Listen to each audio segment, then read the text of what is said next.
So hello guys, তোমরা সবাই কেমন আছো? আশা করি সবাই ভালোই আছো।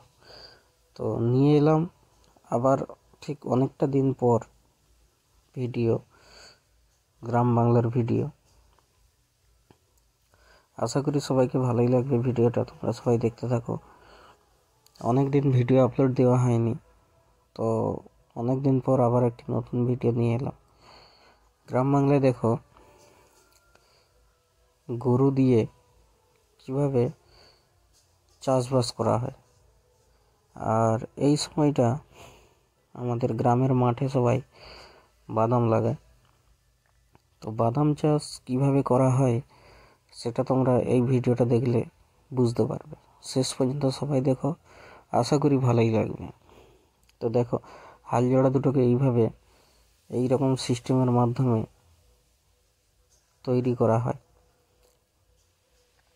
এরপর লাঙল লাগিয়ে এর সাহায্যে বাদাম চাষ করা হয়।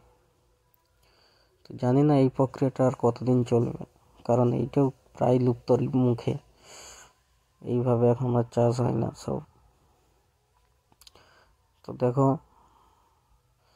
এই সিস্টেমে গরু জোড়াগুলোকে বেঁধে প্রথমে জমিনে মই দেওয়া হচ্ছে, এবং মই দেওয়ার পরে লাঙল লাগিয়ে বাদাম দেওয়া হয়। গ্রাম বাংলার পরিবেশ অবশ্যই তোমাদের দিকে ভালো লাগবে, আর এই রকম চাষবাস করতে খুব মজা লাগে। 4-5 জন 6 জন সবাই মিলে গল্প করতে করতে বাদাম লাগানো হয়। অবশ্য গাইস, এই গরুগুলোর খুবই কষ্ট হয় এরকমভাবে লাঙল দিয়ে টেনে টেনে খাল করে তার উপর আমাদের বাদাম ফেলানো হয়।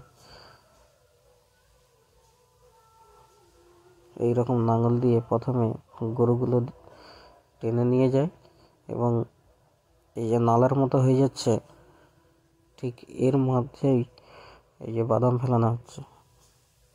আবার যখন পরের নালাটা হবে, এই নালাটা বন্ধ হয়ে যাবে। এইরকম সিস্টেম করেই গ্রাম বাংলায় বাদাম চাষ করা হয়। তো এইরকম সিস্টেমের বাদাম লাগানোর ভিডিওটি আর কাদের কোথায় কিভাবে বাদাম চাষ করা হয়, যদি কোথাও হয়ে থাকে অবশ্যই কমেন্টে জানাবেন কোথায় কীরকমভাবে এই বাদামটি লাগানো হয় চাষ করে। আর ভিডিওটি ভালো লাগলে অবশ্যই লাইক শেয়ার করবেন, তাতে ভিডিওর আগ্রহটা দেওয়ার আরও বেড়ে যায়। তো গাইজ, বাদামগুলো ফেলানোর আগে বাদামেরও কিছু পরিচর্যা রয়েছে, যেটা হচ্ছে বাদামগুলোকে আগের দিন সন্ধ্যাবেলা ভিজিয়ে রাখতে হয়, এবং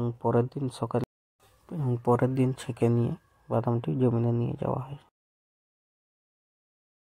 তো ভিডিওটি ভালো লাগলে অবশ্যই লাইক কমেন্ট শেয়ার করে দেবেন, এটুকুই অনুরোধ। চলো, আজকের ভিডিও এতটাই। ভালো লাগলে অবশ্যই শেয়ার করবেন। বাই।